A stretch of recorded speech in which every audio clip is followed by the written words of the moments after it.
الحمد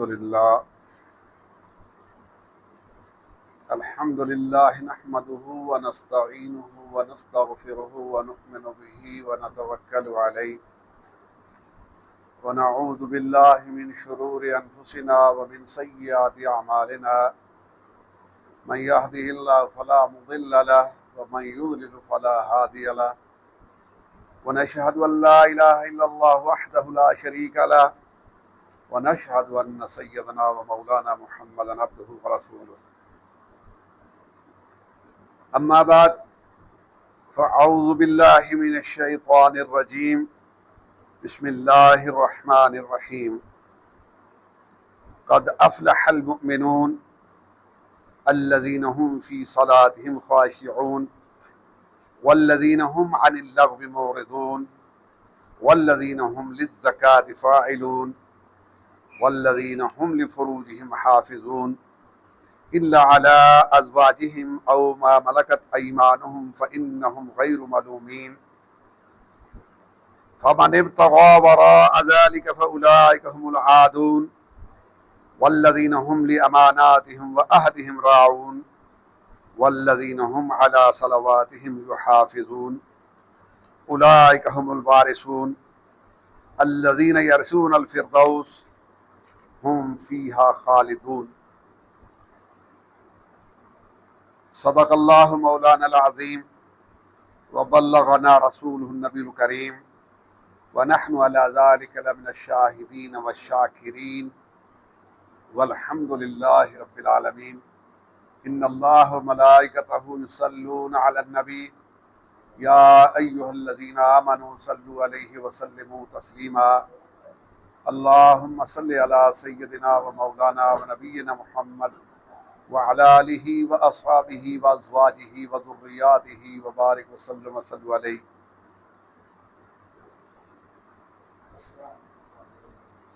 رب اشرح لي صدري ويسر لي أمري واحلل عقدة من لساني يفقهوا قولي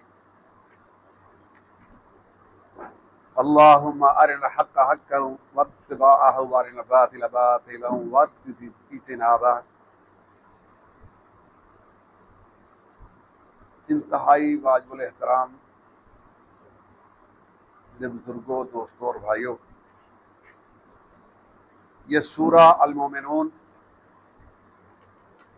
18واں پارہ آیت نمبر 1 سے 11 تک میں نے تلاوت کی ہیں۔ ان آیات میں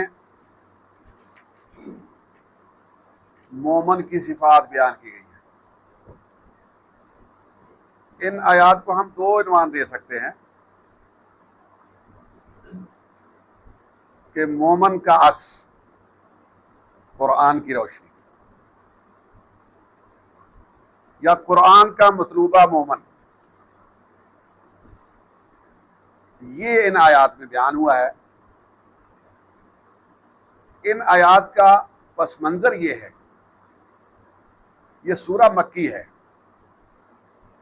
اور مکہ کے متوسط دور میں یہ نازل ہوئی ہے۔ جیسا کہ آپ جانتے ہیں قرآن کریم کوئی تحریری بک نہیں ہے، قرآن کریم تقریری انداز ہے پورا کا پورا۔ یہ ایک پوری جو بھی صورت ہے اس کے مختلف رکوع ہیں، وہ ایک تقریر ہے نبی صلی اللہ علیہ وسلم کی۔ اہل عرب میں دو چیزیں پائی جاتی تھی، خاص طور پر مکے والوں میں۔ ان میں خطیب ہوتے تھے جو اپنی قوم کی ترجمانی کرتے تھے اور بہترین الفاظ میں وہ اپنا مدعا بیان کرتے تھے۔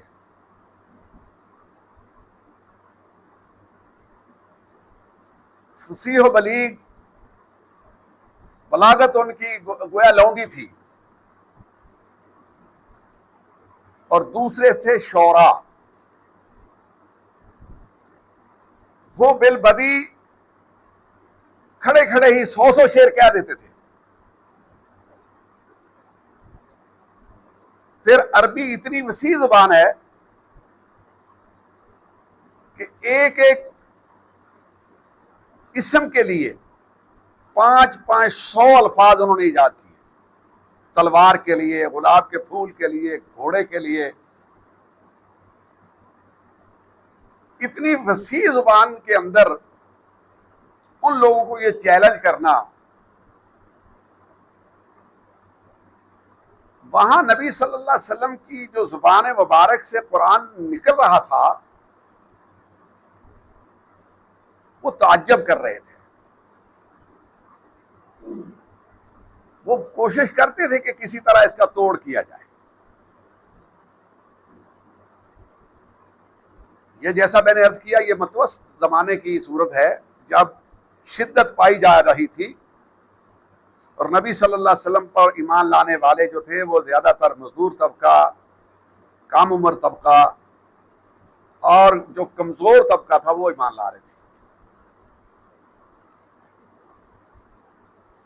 چند ایک افراد تھے جو صاحب ثروت اور صاحب حیثیت ایمان لائے تھے، جن میں حضرت ابوبکر صدیق رضی اللہ تعالیٰ عنہ بھی، حضرت عمر فاروق بھی ایمان لا چکے تھے اس سورت کے نزول سے پہلے.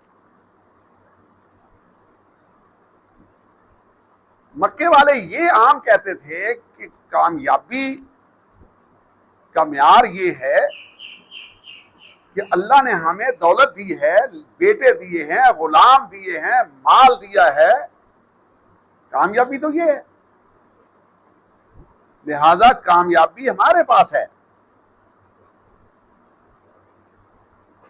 اور دنیا ہماری ہے. یہ لوگ محتاج ہیں، کنگلے ہیں، مفلس ہیں، کمزور طبقہ ہے، محنت مزدوری کرنے والے لوگ ہیں. ان کے ذریعے انقلاب برپا کر دیا جائے گا، ان کے ذریعے سارا نظام بدل دیا جائے گا. یہ کیسے ہو سکتا ہے کہ ہمارے ہوتے ہوئے اتنے بڑے بڑے سردار، اتنے تمر خان، ابو جہل جیسے سردار کے ہوتے ہوئے وہ تو سوچ بھی نہیں سکتے تھے کہ کوئی انقلاب آ سکتا ہے، کوئی تبدیلی آ سکتی. تو اللہ تعالیٰ نے ایک معیار بتایا ہے ان آیات میں. گویا اللہ نے مومنوں کو خوشخبری دی ہے کہ مومن جو ہیں، جو ایمان لانے والے ہیں، جو محمد رسول اللہ صلی اللہ علیہ وسلم پر ایمان لائے ہیں، جنہوں نے اپنے اندر یہ اور یہ صفات پیدا کر لی ہیں، اصل دنیا و آخرت کی کامیابی تو ان کے پاس ہے. یہ جو دنیا کے بھوکے اور دنیا کے لالچی حریص سمجھتے ہیں کہ کامیابی ان کی ہے یا جس چیز کا نام انہوں نے کامیابی رکھا ہے، یہ تو خسران میں ہے، گھاٹے میں ہے.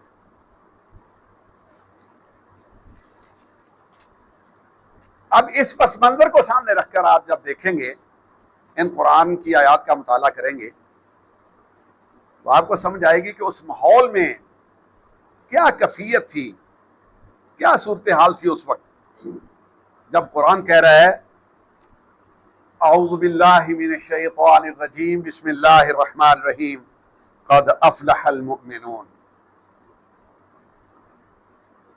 تحقیق مومن کامیاب ہو گئے. یہ نہیں کہا کہ مومن کامیاب ہو جائیں گے، مستقبل کی بات نہیں کی، بلکہ کہا مومن تو کامیاب ہو گئے ہیں. اور ایک ترجمہ سید عبد القادر رحمۃ اللہ علیہ نے کیا ہے موضوع القرآن میں، وہ یہ ہے کہ ایمان والے کام نکال لے گئے، یعنی اصل جو کامیابی تھی ایمان والے وہ حاصل کر چکے.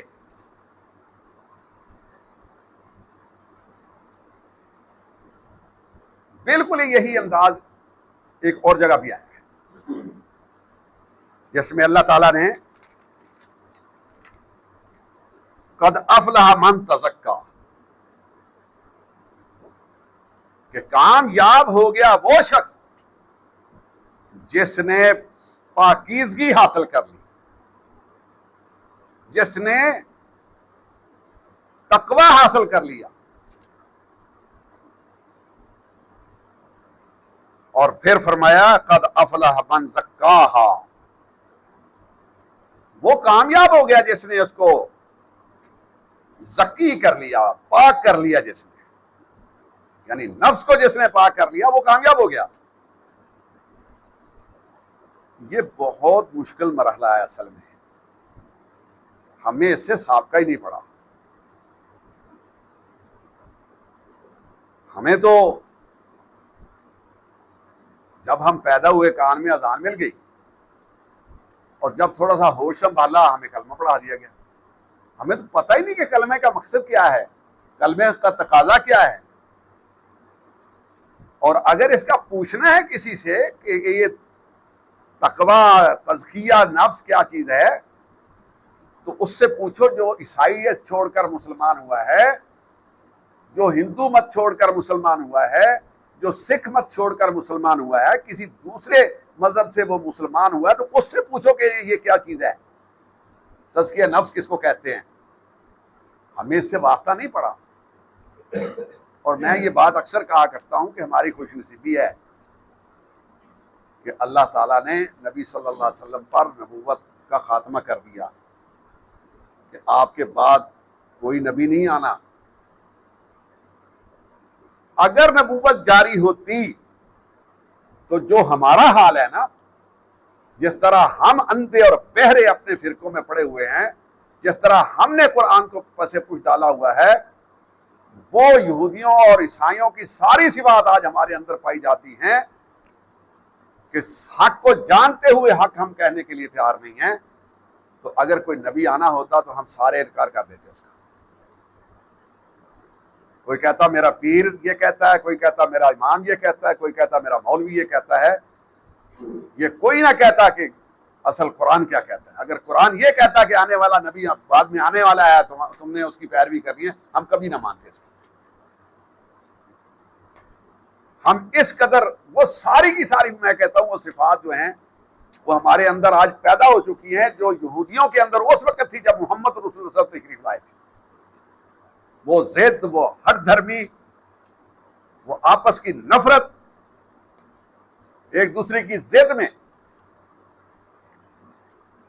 تو بھائی یہ جو فرمایا گیا نا قد افلح المؤمنون، مومن کامیاب ہو گئے، عام مفہوم یہی ہے، لیکن اس کو اگر آپ غور سے دیکھیں گے تو اس کا مادہ فلح، اس کا معنی ہوتا ہے کسی چیز کو پھاڑنا۔ فلاح کہتے ہیں کسان کو، کیونکہ وہ ہل کی نوک سے زمین کو پھاڑتا ہے۔ اور اللہ تعالیٰ نے قرآن مجید میں اپنے لیے ان اللہ فالق الحب والنوا، بے شک اللہ تعالیٰ یہ ہے جو گٹھلی اور بیج کو پھاڑ کر کونپر نکالتا ہے۔ تو یہاں کامیابی اور فلاح کن معنوں میں ہے؟ انسان کا ایک جسم ہے جو مادی ہے، میرے ہاتھ، میرا پاؤں، میرے زبان، میری آنکھ، یہ سارا کچھ مادی نظر آتا ہے۔ لیکن ایک انسان میرے اندر ہے۔ جب میں کہتا ہوں نا میرا ہاتھ، وہ میرا جو میں پکارتا ہے، یا وہ میں کیا چیز ہے؟ وہ جو میں جب قابو آ جاتی ہے نا، اس کا نام تزکیہ ہے، تزکیہ نفس ہے۔ جب یہ مادی پردے پھاڑ کر ان جہلیت کے پردوں کو چاک کر کے وہ میں کو نکالا جاتا ہے، جس کو علامہ اقبال نے خود ہی کہا ہے، انانیت کہا ہے اس کو خود ہی کا روپ دیا ہے، اس کی جو ترقی کی شکل ہے اس کو خود ہی کہا ہے علامہ اقبال نے۔ جب انسان اس میں پر سوار ہو جاتا ہے نا، پھر وہ کامیابی ہوتی ہے۔ قد افلح المؤمنون، مومن کامیاب ہو گئے۔ مومنوں نے گویا اس معاشرے کے اندر رہتے ہوئے جہاں قسم کی برائی پائی جاتی تھی. کون سا برا فعل تھا, کون سی برائی تھی, جو قباحت تھی, جو اس معاشرے میں نہیں پائی جاتی. لیکن جو محمد رسول اللہ صلی اللہ علیہ وسلم کے ساتھ لگتا تھا اس کے اندر وہ ایسی صفات پیدا ہو جاتی تھی, وہ ایسا چمکتا ستارہ بن جاتا تھا کہ صبح ایمان لایا, شام تک سارے مکے میں پتہ چل جاتا تھا کہ وہ آدمی ایمان لے آیا ہے.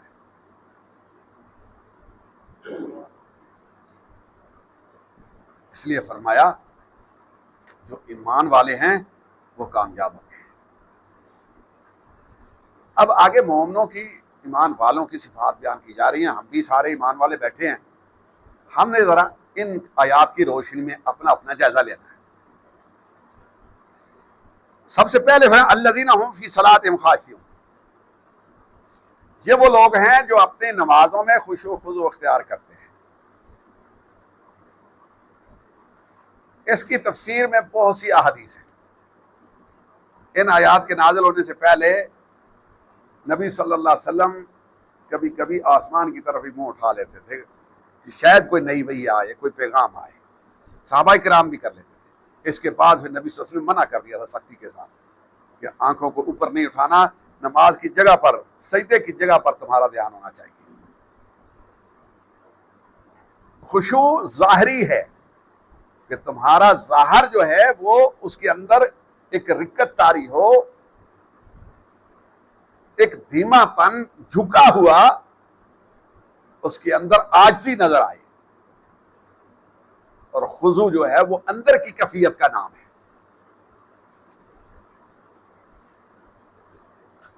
کہ تیرا دل بھی وہ اس کے ساتھ ساتھ چل رہا ہو کہ تو کیا پڑھ رہا ہے, کس طرح اللہ سے باتیں کر رہا ہے. جیسا کہ حضرت علی کرم اللہ وجہ الکریم فرماتے ہیں کہ جب میرا جی چاہتا ہے کہ میں اللہ سے باتیں کروں تو میں نماز پڑھتا ہوں, اور جب میرا جی چاہتا ہے کہ اللہ میرے سے باتیں کرے میں قرآن پڑھتا ہوں. ہم نے کبھی اس طرح پڑھا قرآن؟ ہم نے کبھی اس طرح نماز پڑھی ہے کہ میں اللہ سے باتیں کروں؟ نمازی اسی لیے تو کہا گیا الصلاۃ معراج المومن, کہ نماز کی حالت میں بندہ اللہ سے باتیں کرتا ہے, اپنے رب سے باتیں کرتا ہے. ہم کس قدر باتیں کرتے ہیں اللہ سے؟ ہماری نماز میں تو حساب کتاب ہوتے ہیں. اگر امام بھول جائے, ہم پیچھے پوری صف کو پتہ نہیں ہوتا کہ امام بھول گیا, اللہ شاذ و نادر. ہماری حالت تو یہ ہوتی ہے, ہمیں خود پتہ نہیں ہوتا بعض اوقات کہ ہم کتنی رکعت پڑھ گئے. اکیلے جب بھی نماز پڑھے بھول جاتے ہیں. کیوں؟ کہ ہمیں پتہ ہم نماز میں حاضر نہیں ہوتے. تو پہلی صفت ہی مومنوں کی یہ بیان کی گئی ہے الذین هم فی صلاتہم خاشعون, کہ یہ وہ لوگ ہیں جو اپنی نمازوں کے اندر خشوع و خضوع اختیار کرتے ہیں. خشیت ہوتی ہے, وہ اپنے آپ کو پست کر لیتے ہیں نماز کے اندر اللہ کے سامنے, ان پر اللہ کا خوف طاری ہو جاتا ہے. والذین هم عن اللغو معرضون. دوسری صفت بڑی اہم ہے, فرمایا یہ وہ لوگ ہیں جو لغویات سے دور رہتے ہیں, منہ پھیر لیتے ہیں بیہودہ کاموں سے.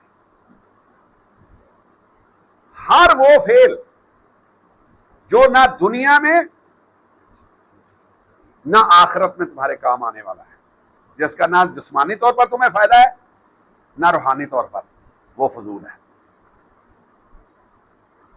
نبی صلی اللہ علیہ وسلم نے ترغیب دی ہے تیر اندازی کی, نشانہ بازی کی. حضور نے خود تربیت دی ہے, ترغیب دی ہے. گھوڑ دوڑ میں نبی صلی اللہ علیہ وسلم نے خود حصہ لیا ہے. اونٹ دوڑائے گئے.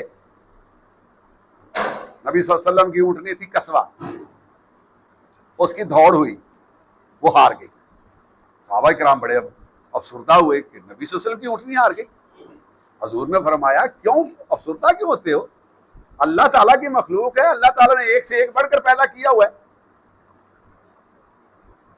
تو اس میں افسوس کی کون سی بات ہے؟ اور شاید آپ کو پتا ہو یا آپ کے لیے نئی بات بھی ہو سکتی ہے، نبی صلی اللہ علیہ وسلم نے کشتی بھی کی ہے۔ نبی صلی اللہ علیہ وسلم ایک پہلوان تھا عرب کا، اس نے شرطی، جو جس آدمی جس فن کا ماہر ہوتا ہے نا وہی بات کرتا ہے، اس نے کہا بھائی میرا تو ایک ہی ہے، میں کشتی کا پہلوان ہوں، میں نے سیکھی ہے، میرے ساتھ کشتی کریں،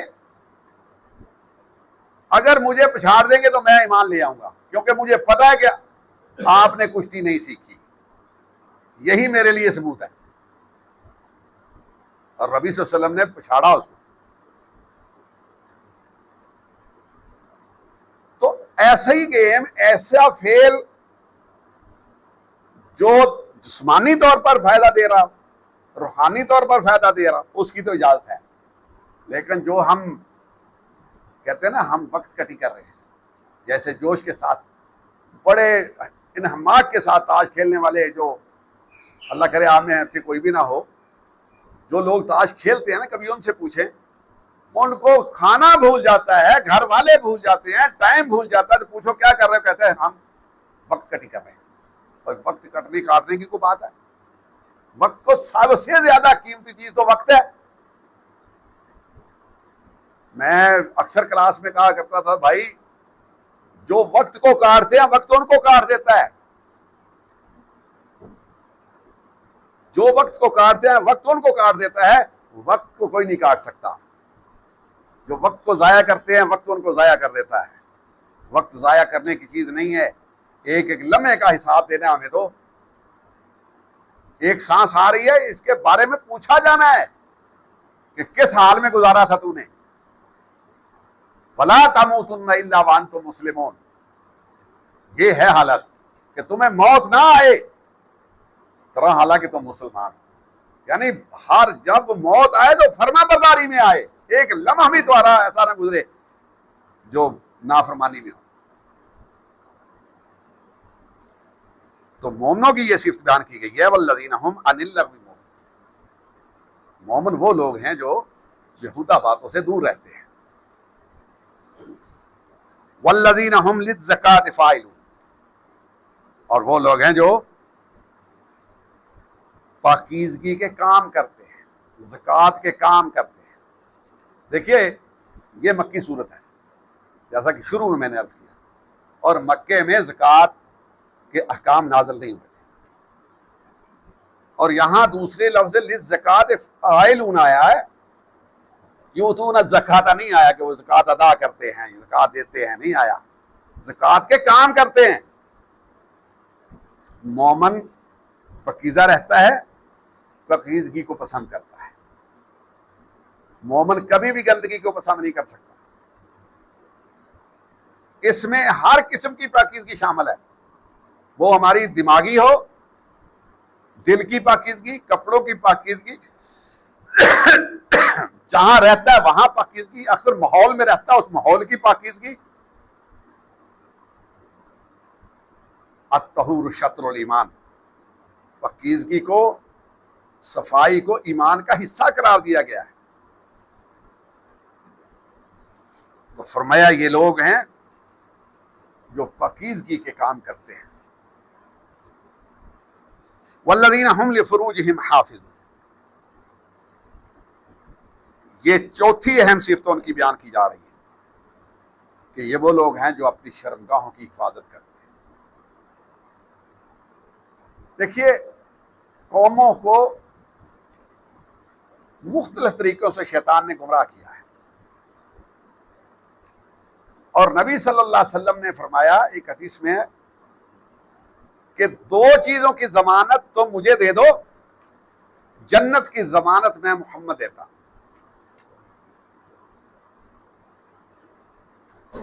فرمایا ایک زبان، ایک شرمگاہ، ان کی ضمانت تم مجھے دے دو کہ زبان سے کچھ نہیں نکلے گا سوائے حق کے، اور شرمگاہ کی نجائز نہیں ہوگا اس کا استعمال۔ آگے وہ جملہ مستردہ کے طور پر اس کی نفی بھی آ رہی ہے۔ شیطان نے ہمیشہ انسان کو اسی راستے سے گمراہ کیا ہے یہ سب سے کمزور جگہ ہے انسان کی جہاں شیطان حملہ آور ہوتا ہے. اور مومنوں کی اہم صفتی یہ بیان کی گئی ہے کہ وہ شرمگاہوں کی حفاظت کرتے ہیں. الا علی ازواجہم او ما ملکت ایمانہم فانہم غیر ملومین. یہ جملہ اس لیے لایا گیا ہے کہ اگر یہ جملہ نہ آتا تو رہبانیت تو آئی تھی. جیسا کہ دوسری قوموں میں گویا شادی کرنا، بیوی بچے ہونا، یہ تقوی و پرہیزگاری کے خلاف سمجھا جاتا ہے. مجرد رہنا، شادی کے بغیر رہنا، یہ عیسائیت میں بھی پایا جاتا ہے، ہندو مت میں بھی پایا جاتا ہے، اور سکھوں میں بھی پایا جاتا ہے، بدھ مت میں بھی یہ چیز پائی جاتی ہے. گویا وہ اس عورت کو سب سے بڑا فساد سمجھتے ہیں. تو اللہ نے فرمایا سوائے اپنی بیویوں اور لونڈیوں کے، اس کے علاوہ یہ چیز جو بھی چاہے گا، آگے آ رہا ہے فَمَنِ ابْتَغَىٰ وَرَاءَ ذَٰلِكَ فَأُولَٰئِكَ هُمُ الْعَادُونَ. ان دو کے علاوہ کوئی اگر اور کو طریقہ اختیار کرے گا تو وہ تجاوز کرنے والے حق کے، وہ حد سے گزرنے والے ہیں، وہ زیادتی کرنے والے ہیں. اس کے علاوہ کوئی گنجائش نہیں ہے. نبی صلی اللہ علیہ وسلم نے واضح طور پر لا رہبانیت فی الاسلام، اسلام کے اندر رہبانیت کی گنجائش نہیں ہے.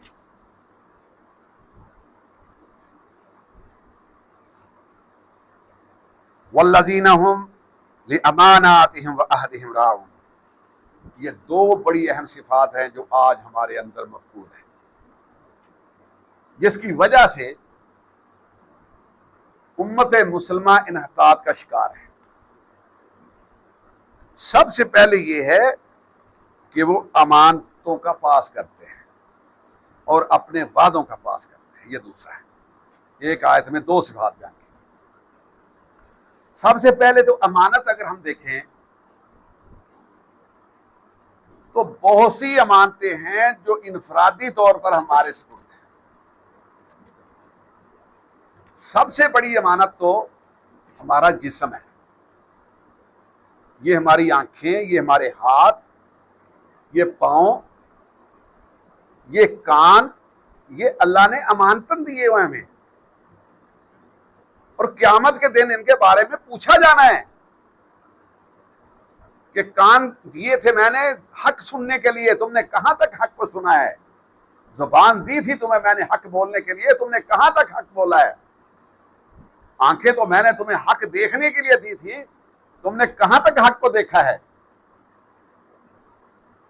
میرے بھائی یہ ساری چیزیں قیامت کے دن یا ہمارے حق میں گواہی دیں گی یا ہمارے خلاف گواہی دیں گی. یہ تو انفرادی طور پر. پھر کچھ امانتیں ہماری گھر کے سربراہ ہونے کی حیثیت سے ہوتی ہیں. میری اولاد ہے، کچھ ان کے حوالے سے، بیوی کے حوالے سے کچھ امانتیں ہیں جن کے بارے میں مجھ سے پوچھا جائے گا کہ کہاں تک میں نے وہ ادا کی. پھر کچھ امانتیں قومی سطح کی ہوتی ہیں، ذمہ داری ہوتی ہے. ایک اگر کوئی ملازمت کرتا ہے تو گویا اس کے پاس وہ وقت امانت ہے، جس کی وہ تنخواہ لے رہا ہے وہ پوچھا جانا ہے. اگر ایک ٹیچر ہے تو اسے پوچھا جائے گا کہ تم نے کہاں تک وہ فرائض ادا کیے جو تمہاری ذمہ داری تھی. وہ سینکڑوں بچے جو تربیت کے لیے آئے تھے، کہاں تک ان کی تربیت کی تو نے؟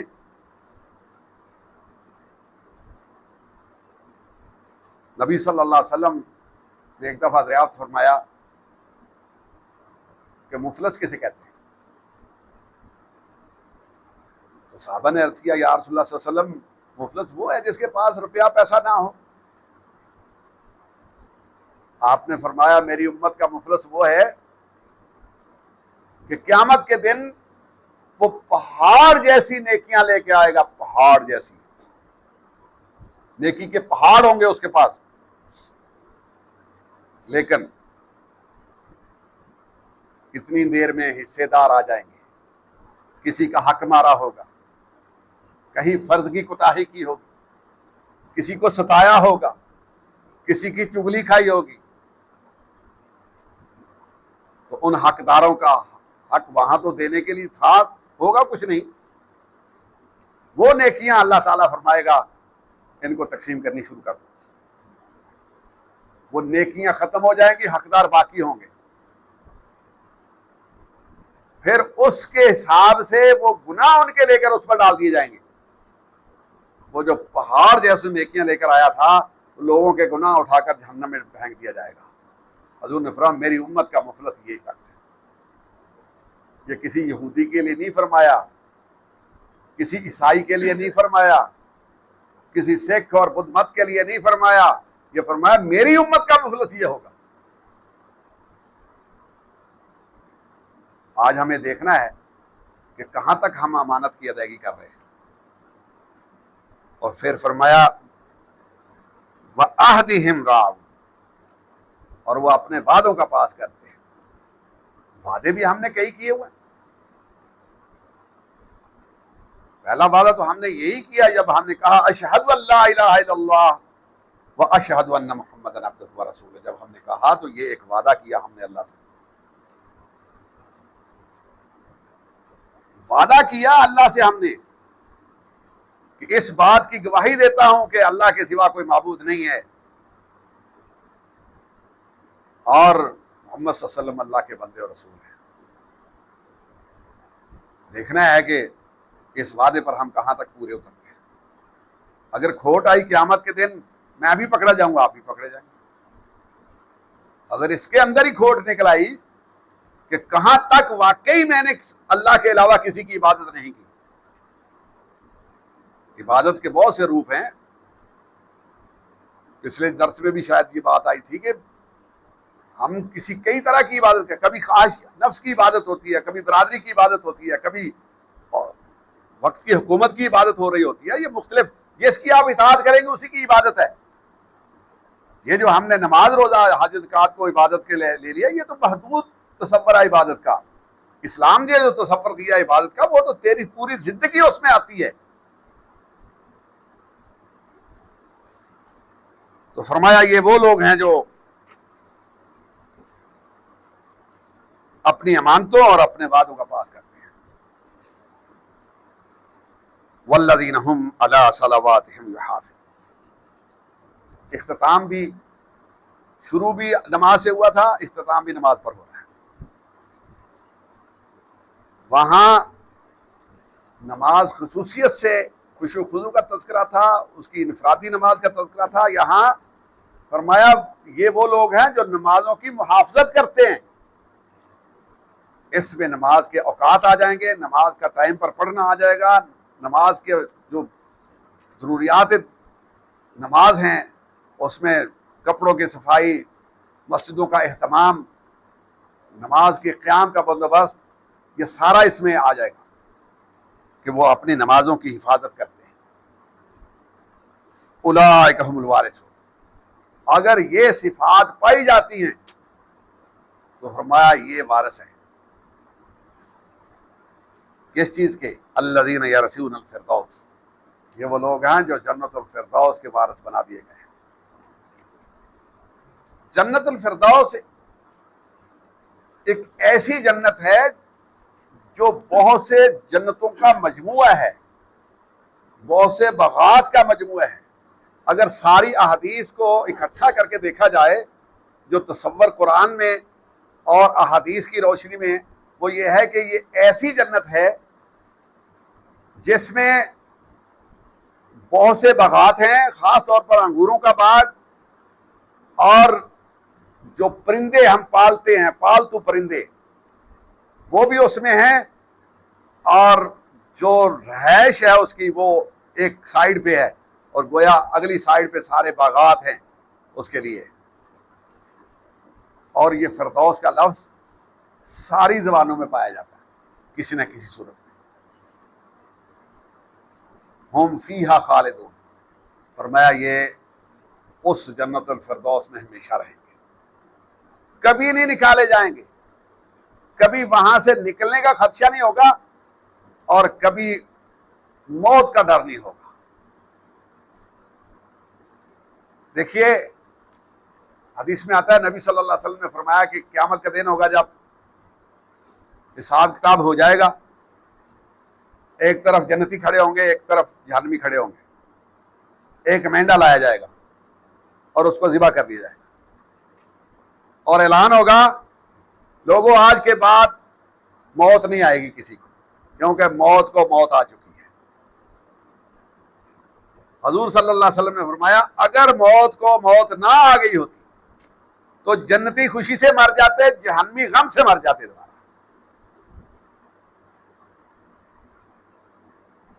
اب جائزہ لے لیں، سب سے پہلے اللہ نے فرمایا ہے مختصر سا کہ مومنوں کو خوشخبری دی ہے کہ کامیابی کی، شرط رکھی کہ وہ نمازوں میں خشوع و خضوع اختیار کرتے ہیں، لغویات سے دور رہتے ہیں، پرہیزگاری اور پاکیزگی کے کام کرتے ہیں، شرمگاہوں کی حفاظت کرتے ہیں اور اپنی امانتوں اور وعدوں کا پاس کرتے ہیں، اپنی نمازوں کی حفاظت کرتے ہیں۔ اللہ تعالیٰ سے دعا ہے اللہ تعالیٰ ہم سب کو ان صفات کو اپنے اندر پیدا کرنے کی توفیق عطا فرمائے۔ وآخر دعوانا الحمد للہ رب العالمین۔